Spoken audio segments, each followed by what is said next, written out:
Hölgyeim és uraim, leendő kutyatulajdonosok! Üdvözlöm Önöket a Kennelcast.tv YouTube csatornáján. Ez a csatorna azért jött létre, mert Önök már eldöntötték, hogy milyen fajta kutyus lesz a család új négylábú kedvence. Azért hoztuk létre ezt a csatornát, hogy adásról adásra bemutassunk Önöknek Magyarországon található tenyésztőket. A csatorna fellép az illegális szaporítás ellen. Ezért kizárólag csak engedéllyel rendelkező kenneleket mutatunk be. Reméljük, segítünk. Jó szórakozást!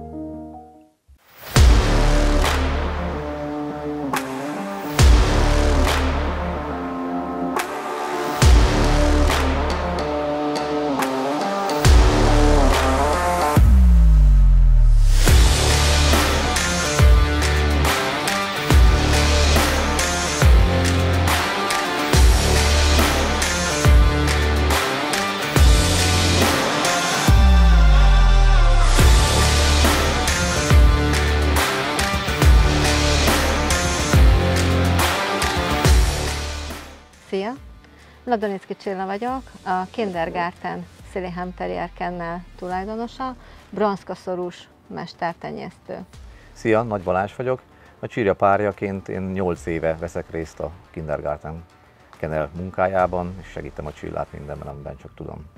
Egy kiállításon láttam meg a Sealyham Terriert. Nekem első látásra szerelem volt egyébként a fajta, és hát ugye 1900-as évek elejéről beszélünk, akkor még nem volt internet, meg Google, úgyhogy levélben vettem föl a kapcsolatot a tenyésztővel, ahonnan én hoztam az első kutyusomat. De azért ez egy hosszadalmas történet volt. Egyrészt kivárni a levélváltásokat postán keresztül, most azért ez már sokkal gyorsabb. Az első kutyámat a Verbena Kennelből hoztam, Lengyelországból, Elzbieta Szucskó volt a tenyésztője. Több mint egy évet vártam egyébként az első kutyusra, hát még a levélváltások után is, tehát tényleg nagyon hosszú idő volt, mire hozzájutottam az első lánykutyusomhoz. Első pillantásra nem volt szerelem, azt kell mondjam, és akkor már a Csilla 25 éve foglalkozott a fajtával, és éppen egy olyan hullámvölgyben volt, hogy már azon gondolkodott, hogy abba hagyná, befejezni a tenyésztést, és gyakorlatilag nekem az a szerepem ebben a történetben, hogy akkor sikerült őt meggyőznöm arról, hogy ezt a munkát, amit ő az elmúlt 20-25 évben elvégzett, és amilyen sikeresen csinált, azt nem szabad abba hagyni. Sikerült meggyőzni, és gyakorlatilag van egy szép kis sztorink arról, hogy hogyan indult újra két kutyáról a kennel, és azt már onnantól kezdve már ezt közösen építgetjük. Én beleszerettem a fajtába. Tehát nekem akkor első körben szerelem volt, és megpróbálok vele együtt élni, mégis milyen egy Sealyham Terrierrel, ami nem egy populáris fajta, nem sokan ismerték. És utána, ahogy egyre többet éltünk együtt, egyre több idő múlt el, közben megvettem a másik kutyusomat is ugyanabból a kennelből, Lengyelországból, a Verbena Kennelből, egy évvel később, akkor már eldöntöttem, hogy igen, tenyészteni szeretném a fajtát. Hát az első almom az elég soká, 1996-ban született nálam az első alom, és mindjárt az első alomból, ahol is csak fiúk születtek természetesen, igen, csak fiúk születtek, és onnan megtartottam egy kant, aki egyébként Magyarországon az első Sealyham Terrier volt, aki elérte az Interchampion címet. Hát én mondjuk szerintem elég nehéz eset vagyok ilyen szempontból, tehát nem is a kutyával van baj, hanem inkább velem van probléma, mert én olyan vagyok, mint egy tyúkanyó, ott ülök a kutyusok között, és már amikor tudom, hogy körülbelül mikor várható a szülési időpontja, én előtte 2 héttel szülési szabadságon vagyok. És várom, hogy majd megszületnek a kiskutyák. Hát a legelső alom az most ha azt mondom, hogy 5 kan született először, akkor nem ezt vártam. Tehát nyilván szerettem volna egy csodálatos kislányt kivenni, de hát nem sikerült. Így az 5 kanból ez nehéz lett volna.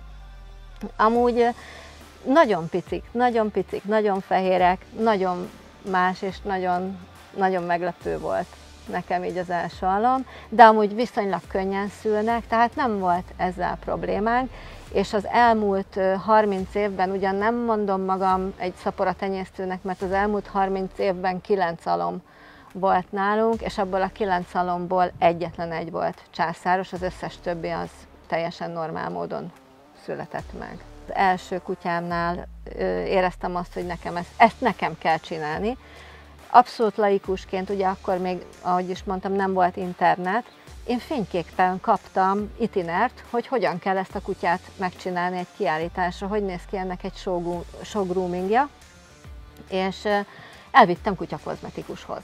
Mondván, hogy hát ő ehhez ért, tehát meg fogja tudni oldani, és én vittem a fényképeket is. Hát nem engedte a kozmetikus, hogy ott maradjak, én addig, hogy mondtam, de már pedig szeretnék itt maradni egyrészt, mert hogy megtanulnám a kozmetikáját. De végén ott maradhattam, de akkor eldöntöttem, hogy ezt én inkább megtanulom. És a második kutyakozmetikus tanfolyamra jelentkeztem be Magyarországon, amit indítottak. Azt nem mondom, hogy mindjárt elsőre tudtam és megtanultam a fajta kozmetikáját, mert volt olyan kiállítás, ahol én kozmetikáztam a kutyámat, és így rákérdezett a bíró kedvesen, hogy ki csinálta a kozmetikáját. Hát én vertem a mellem természetesen, hogy hát én voltam, és így nézett rám kedvesen, hát még van mit tanulnia. Jó.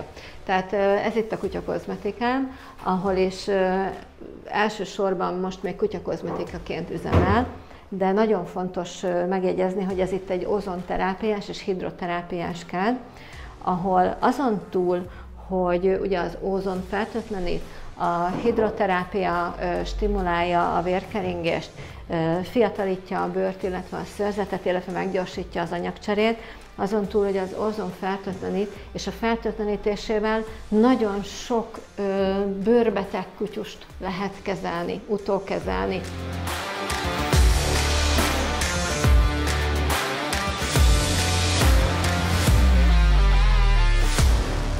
Az ózonkezelés hatása gyakorlatilag az adott problémától függ, tehát most nagyon sok alopéciás pomi jár hozzám, és én azt tapasztalom, hogy kb. A 6. ózonterápia után elkezd nőni a szőrük, de az olyan hirtelen egyik napról a másikra, és onnan már csak azt méregetjük, hogy úristen milyen hosszú, és hogy mekkora területet nőtt már be új szőr. Gyakorlatilag, ha ilyen ekcémás, hotspotos vagy allergiás bőrt kezelünk, ez sokkal előbb, tehát ez nem igényel 5-6 kezelést, 2-3 ozonos fertőtlenítés után ez már látható javulást hoz. Tehát 5-7 percet tart az ózonkezelés része, különböző csomagok vannak, tehát most nála egy 10 perces csomagot alkalmaztunk, aminél a hidroterápia része egy 3-as erősségű bugyborékoláson ment, és az ózont azt viszont csak az 1-es erősségű bugyborékoláson lehet használni. Hogyha nagyon komoly a probléma, tehát lényegesen komolyabb a probléma, hát neki csak a szőrét próbáltuk meg megjavítani, hogy kiállítási szőrzet legyen, tehát a szőr regenerálódjon, hidratálódjon, tehát az ő esetében egy 10 perces kezelés untig elég, amiből 5 perc volt az ózon, és a maradék 10 perc az pedig a hidroterápia rész. Hát tulajdonképpen a szocializáció az elkezdődik onnantól kezdve, hogy megszületnek, de igazából addig, amíg az oltásokat a kutyák nem kapják meg, addig nyilván nem nagyon találkoznak más egyedül. Ugye több kutyánk is van, tehát a lehetőség meg lenne arra, hogy találkozzanak, de nem. Általában 6-8 hetes korban szoktuk először úgymond megmutatni a többieknek, és akkor már esetleg egy kis kenelben kint is maradnak. Tehát a 2000-es évek elején született egy nagyon sikeres kanom, a Gino, ő fiatal Európa győztes lett és Weiss világgyőztes, és gyakorlatilag ő hozzá, és közel ugyanabban az időben hoztam Amerikából szintén egy kankutyát, és gyakorlatilag ennek a 2 kutyának a vonalával dolgozom én folyamatosan, és most a mostani vonalaim erre a 2 kutyára épülnek. Hát én ugye a Csilla megismerése után mentünk ki, akkor nem kiállítóként, csak egyszerűen én akkor már erősen erőltettem azt, hogy menjünk tovább, tehát hogy befejezze be a tenyésztést, és akkor egyszer elmentünk, mutattál egy kiállítás Gödöllőn, azt sose fogom elfelejteni, igen. És ott engem megfogott ez a történet. Addig csak úgy éreztem, akkor meg már tudtam, hogy nem akarom hagyni, hogy ez abba maradjon. és gyakorlatilag attól a kiállítástól datálódik a közös történetünk ebben a kennelben. És a legelső kiállítás az Magyarországon volt, de utána gyakorlatilag végigmentünk Európán. És amire, nem is tudom, valahogy úgy az a kép viszont megmaradt, hogy 1998-ban Thulban állítottam ki. Én hát 4 évvel ezelőtt, talán 3-4 évvel ezelőtt úgy történt a dolog, hogy én azt határoztam el, hogy segíteni fogom a Csillát mindenben, igyekszem ott lenni, amiben csak tudok mellette lenni, de nem éreztem én nagyon készítést arra, hogy be is menjek a ringbe. Fontos, természetesen fontos a kutya kiállítás számomra, de nem mondom, hogy minden áron és minden címet. Tehát igen, ott kell lenni azért, hogy lássák a fajtát. Ugye a Sealyham Terrier nem egy populáris fajta, nem sokan ismerik, tehát azért a nagyobb kiállításokra érdemes elmenni, érdemes ott lenni. Egyrészt, hogy megismertessük az emberekkel. Nagyon sokan jöttek például oda hozzám a ring mellé, amikor kint voltunk a kutyusokkal, és megkérdezték, hogy ez milyen fajta? Egyáltalán Foxy? Besti? Nem? És akkor ilyenkor kihúzom magam, nem, ez Sealyham Terrier, tehát ott kell lenni, igen, ott kell lenni. Kellenek az eredmények, kellenek a címek is, de én azt mondom, hogy szerintem azért lényegesen fontosabbak valóban a szűrések, az egészségügyi szűrések. Hát én nem gondolom azt, hogy ez a fajta egyszer csak szaporítók áldozata lesz. Miután ugye annyira nem populáris a fajta, pedig rendkívül jó természetű és rendkívül jól alkalmazkodik. Alapvetően a Sealyham fehér kutya, ugye ezt, mint látjuk, fehér kutyáknak részben a hibáival rendelkezik. Tehát nagyon oda kell figyelni a táplálásukra, de az allergia ugye fehér kutyánál előfordul. Én a sajátjaimnál csak ezt tapasztaltam. Van, akinél előfordul, van, akinél nem. Én már mindjárt az elején kizárom, mert eleve olyan tápot adok nekik enni, hogy ne jöjjön ki az allergia. Hát ha valaki azt mondja, hogy most már tökéletes a kutyám, az hazudik. Tehát én úgy gondolom, hogy mindig van valami, mindig egy kicsit többet szeretnél ebből kihozni. Nekem van egy etalon, Sealyham Terrier, ha mondhatni így. Én 1998-ban láttam ezt a kutyust Magyarországon. Ez egy amerikai tenyésztésű kutya volt, név szerint Whimsy Wise Guy egyébként, és nekem ő az etalon. Kizárólag táppal etetünk, az étrendet azt szintén megint mindig a Csilla határozza meg.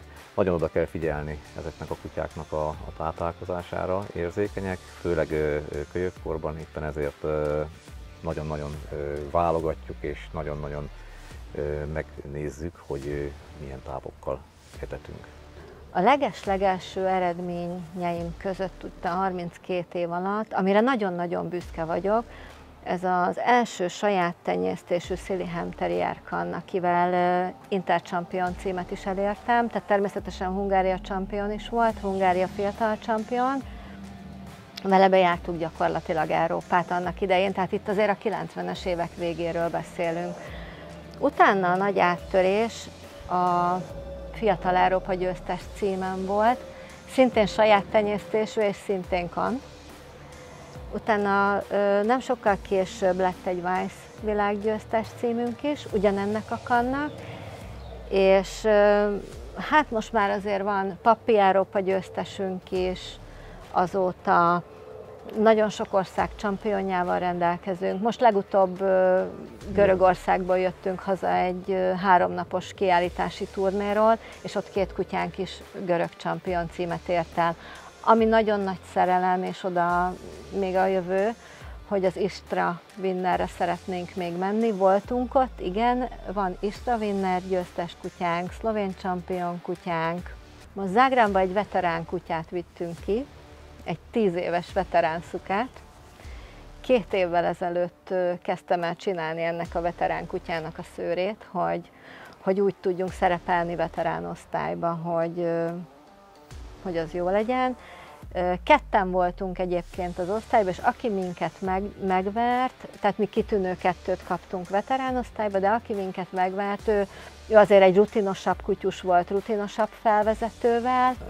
Nem szeretjük, beszéltünk erről, hogy nem szeretjük mi azt mondani, hogy elvárásaink lennének a leendő tulajdonossal szemben, de azért nyilván feltérképezzük, hogy hova fog kerülni a kutya. Inkább azt szoktuk nézni, hogy az a kutya, amelyik elkerül, abban mit látunk, illetve elsősorban a Csilla mit lát. Ha az egy kölyökként egy kiváló adottságokkal rendelkező kutya, amiről mi azt gondoljuk, hogy komolyabb karriert futhatna be kiállításokon, akkor igyekszünk olyan gazdát keresni neki, aki hordani fogja kiállításokra. Tehát pillanatnyilag most van 2 olyan szukám, akivel a közeljövőben tenyészteni fogok, illetve az egyiktől most van is nálunk egy alom. 3 évesek, tehát még fiatalok, de még azért a sókarrier is előttük áll.